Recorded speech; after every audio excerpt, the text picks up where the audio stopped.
प्रदेश के पशुधन एवं दुग्ध विकास मंत्री आए मथुरा। पशुधन एवं दुग्ध विकास राजनीतिक पेंशन प्रदेश राज्य मंत्री धर्मपाल सिंह ने जनपद भ्रमण के दौरान कलेक्ट्रेट सभागार में पशुधन एवं दुग्ध विकास विभाग के अधिकारियों के साथ विभागीय कार्यों की समीक्षा बैठक करते हुए आवश्यक दिशा निर्देश भी दिए। पशुपालन विभाग की समीक्षा के दौरान सीबीओ डॉक्टर विपिन गर्ग ने बताया कि जनपद में 7 बृहद गौ आश्रय स्थल व 59 अस्थायी गौ आश्रय स्थल संचालित हैं, जिसमें 25,129 गौवंश संरक्षित है। जनपद में निराश्रित गौवंशों को संरक्षित करने के उद्देश्य से संचालित किए गए अभियान के दौरान लगभग 5,000 गौवंशों को संरक्षित किया गया है। मंत्री धर्मपाल सिंह ने निर्देश दिए कि जनपद में निर्माणाधीन बृहद केंद्रों को निर्धारित मानक व गुणवत्ता के साथ समय से पूर्ण कराकर अवशेष गौवंशों को संरक्षित किया जाए। उन्होंने यह भी निर्देश दिए कि संरक्षित गौवंशों को शासन द्वारा निर्धारित मानक के अनुसार चारे, पानी, भूसा, आवास व चिकित्सा सुविधा उपलब्ध कराई जाए। गौवंशों के संरक्षण में धनाभाव की स्थिति आड़े नहीं आनी दी जाएगी। पूर्व में 35 रुपए प्रति गौवंश के चारे के लिए दिए जाते थे, उसे बढ़ाकर 50 रुपए प्रति गौवंश के चारे के लिए आदेश दे दिए गए हैं। निराश्रित गौवंश योगी सरकार की प्राथमिकता है। निराश्रित गौवंश गायें हमारी भूखी ना रहें, इधर उधर परेशान ना रहें, तो इसके लिए माननीय मुख्यमंत्री योगी आदित्यनाथ जी ने 30 रुपए से बढ़ाकर 50 रुपया कर दिया है। आज मथुरा में विभागीय अधिकारियों के साथ बैठकर पूरी तरीके से कड़े निर्देश दे दिए गए हैं। उनको हरे चारे का प्रबंध, भूसे का प्रबंध, पानी का प्रबंध, प्रकाश की व्यवस्था आदि पर पूरी चिंता की जाए। साथ में अभी जो शिकायत आई कहीं गाय मर जाती है तो उसको ऐसे ही नहीं छोड़ा जाएगा, उसको दफनाने का काम किया जाएगा। और कुछ गायें यहाँ लोग पालने के बाद छोड़ रहे हैं और बहुत बेशर्माई ये है, उसको फिर दूध देने के लिए फिर पकड़ लेते हैं। आज हमने अधिकारियों से कहा है, जिलाधिकारी को निर्देशित किया है, ऐसी गायों को पकड़वा लेंगे और उनको काजी हास में भेजकर उन पर जुर्माना वसूल करने का काम करेंगे, तब गाय वो देंगे। जिस तरह से गाय, आवारा गायों की बात करें, किसानों को खेतों में बड़ा नुकसान करती है, उसको लेकर के क्या सरकार का प्लान है? देखो मित्रों, समाज और सरकार दोनों एक दूसरे के पूरक हैं। योगी सरकार की प्राथमिकता निराश्रित गौवंश है। गायें जिनको आप आवारा बोलते हो, वो हमारी निराश्रित गाय है। ये हम इनको गौशालाओं में पहुंचाने के लिए बड़ी बृहद गौशाला संरक्षण केंद्र बनाने का काम कर रहे हैं। 1 करोड़ 80 लाख रुपया खर्च कर रहे हैं और एक दिन में इसमें काफी पैसा, करीब 8 करोड़ रुपया, एक दिन में 12 लाख गाय हमारी संरक्षित है। समस्त उत्तर प्रदेश में एक दिन का खर्चा सरकार का 8 करोड़ आता है।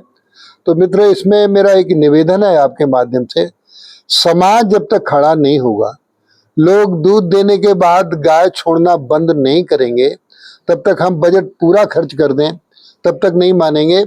लेकिन इसके लिए भी किसान, पशुपालक गाय इसलिए छोड़ देता है, गाय देसी गाय दूध कम देती है। देसी गाय का दूध अमृत है। 1 लीटर दूध किसी परिवार को मिल जाए मानो अमृत मिल गया। इसके लिए हम देसी गाय ज्यादा दूध दे तो नस्ल सुधार का काम कर रहे हैं। सेक्स सीमन बछिया ही पैदा होगी, 300 रुपए की जगह 100 रुपए कर दिया है। साहिवाल गाय, गिरी गाय, हरियाणवी, थार पारकर, गंगा तीरी, इन गायों का सीमन हम फ्री दे रहे हैं।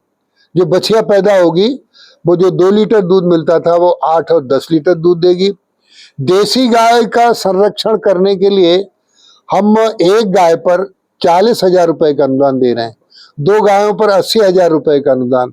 ये तो कोई गिरी गाय, हरियाणवी, थार पारकर, गंगा तीरी गुजरात, हरियाणा, पंजाब से खरीद कर लाता है तो ये ट्रांसपोर्ट का रुपया दे रहे हैं।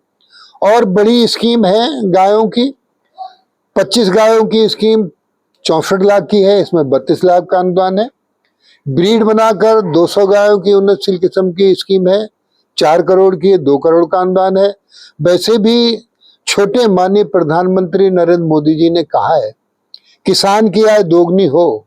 किसान की आय दोगुनी मात्र खेती से नहीं होगी, किसान की दोगुनी आय पशुपालन से होगी, जिसमें हमने देसी गाय के साथ नस्ल सुधार का काम और जो बछड़े पैदा हो जाते हैं 2-3 महीने में उनका बधियाकरण का काम, रोग और नियंत्रण के लिए संक्रामक रोग, संचारी रोगों का काम, इसको अभियान चलाकर टीकाकरण कराना।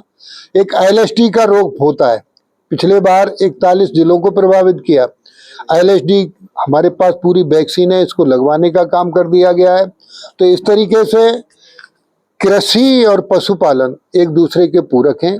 खेती है तो पशु है और पशु है तो खेती है।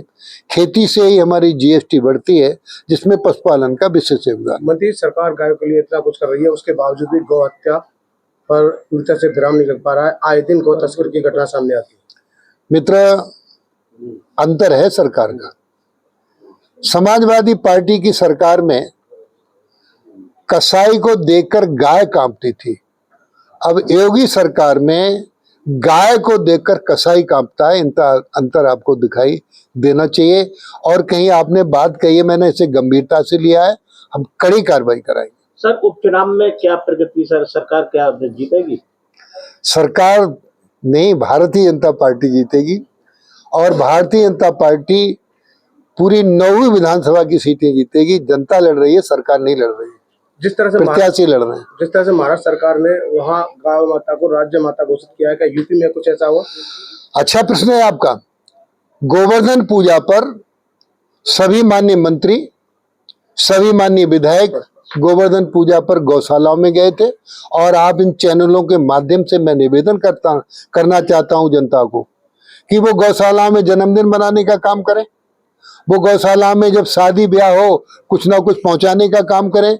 गौशालाओं से समाज जुड़ जाएगा तो ये समस्या हल हो जाएगी। आज गोपाष्टमी है, क्या मैंने जो सवाल किया था मंत्री जी, उस पर आपने सीधा जवाब नहीं दिया।